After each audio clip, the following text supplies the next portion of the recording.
Hi, I'm Gavin. So another film stock to look at today, a bit of an oddity one. Not an oddity, it's quite a fun one to shoot.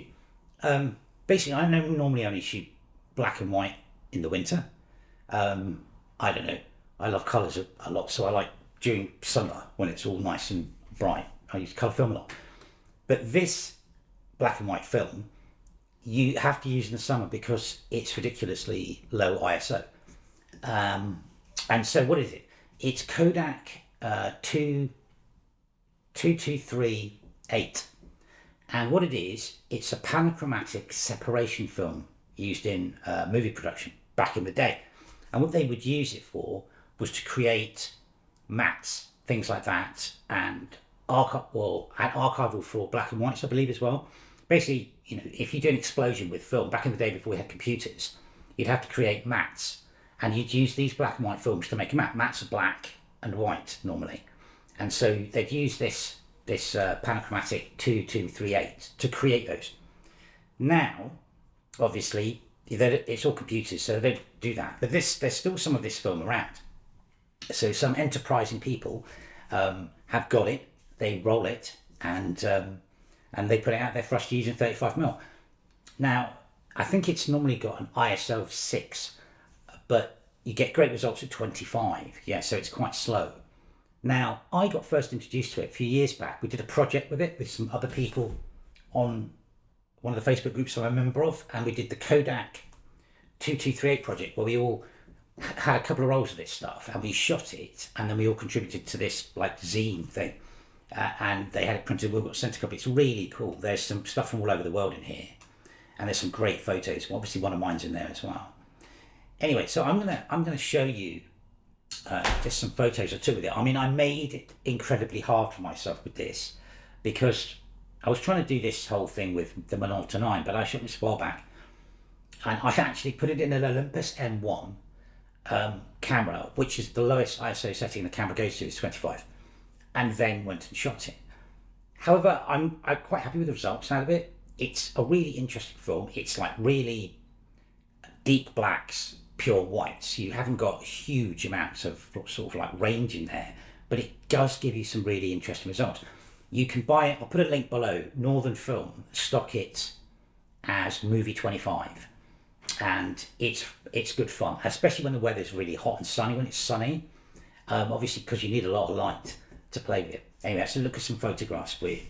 Okay, so this first one, I tried hard to. I tried to shoot the tube, and obviously there's very minimal light down there, so I think the camera's wedged up against my leg, and I'm trying to get the train as it's coming into the station. But I actually, because it's a bit blurry, I quite like that. I mean, let's face it, life doesn't have sharp corners, does it? Here, life's a bit blurry anyway. So yeah, so that's a tube shot. I quite like that one. And then we've got the cat, my cat, when she was a kitten. This is how long ago this was shot. And I just popped the camera on the floor, and obviously you have to, because there's very little light in there, she just stayed staring at it. I had to hold the camera down really hard with my hand to make sure it didn't wobble. And I quite like that. That look, you can look, I mean, it's got a bit of grain going on and stuff like that, but it's a really nice sort of look to it. She's a bit underexposed, but I mean, I can live with that. Then a generic roses on the window shot, because that's really well lit, but you can see it's like super deep blacks on the leaves, and then it's like gradiates off there with the rest of it, but it's really, you get very, very deep blacks with this film. Here you go, I had another go on the tube, a train coming in the opposite direction, and I've held it on my leg, and I'm trying to I've actually got it rammed on one of those seats, and I've fired it. Okay, what we got next? Okay, out in the street. Now you can see like that top bit's totally blown out, but there were some nice flares going on there, and it just sort of shows it a bit hazy. And what else we got here? Oh yeah, Chinatown. Now yeah, I quite like this. It's a bit, I don't know why I managed to, that's not level. I don't know why I made to level that out later. But that was just like a really nice sort of shot. It was easy to walk to Chinatown. It's like full of colours. I just fired off the camera with this early in the morning when all the vans turn up to deliver all the food and there's no one around. And then I've got here, the lanterns, yeah. I don't know, I quite like that. But you can see how deep a black it goes on the left-hand side. It's like literally, it's flat black, pure white. And then you've got this bit in the middle. It's really, now this was shot at 25. And then what we got last? just a generic shot. This is like proper daylight, stage door of some theatre in the West End, and it was just like a street shot, and it's quite bright though. I think it's quite a sunny day when I shot this. So yeah. So there you go. A Kodak 2238 panchromatic separation film that they used to be used for special effects, matte creation, things like that. They're really good fun because you can get it really cheaply. It's not expensive, and you can sort of see. I mean, the only thing I think that's quite close to it look-wise is Film Veriana. I've got P90.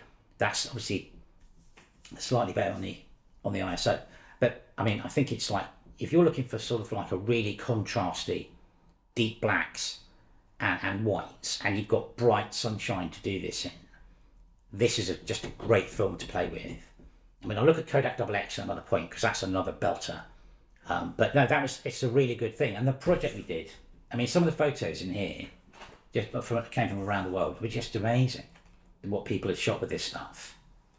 I mean, my small contribution was a shot of the Belfast down on the Thames that I took off the side of the boat. I went past it on the boat. There's some really, really good photos in here. But yeah, so I can't recommend 2238 enough because it's like quite unique black and white wise. Really, if you're looking for like really a contrasty black and white film, but yeah, it's really good. Anyway, I hope that's some help. Give that a go. I'll put the link below where you could buy it from. Developing wise, I'll put a link to the guys I use. They're called Analog Film Limited. They're in Shoreditch. They can develop anything you throw at them because I give them the weirdest films and it always comes back great. So if you're in London, and I think they do a mail service as well, send it to them. They'll sort it out because I think the development's a bit funny with this as well. Anyway, thanks for watching.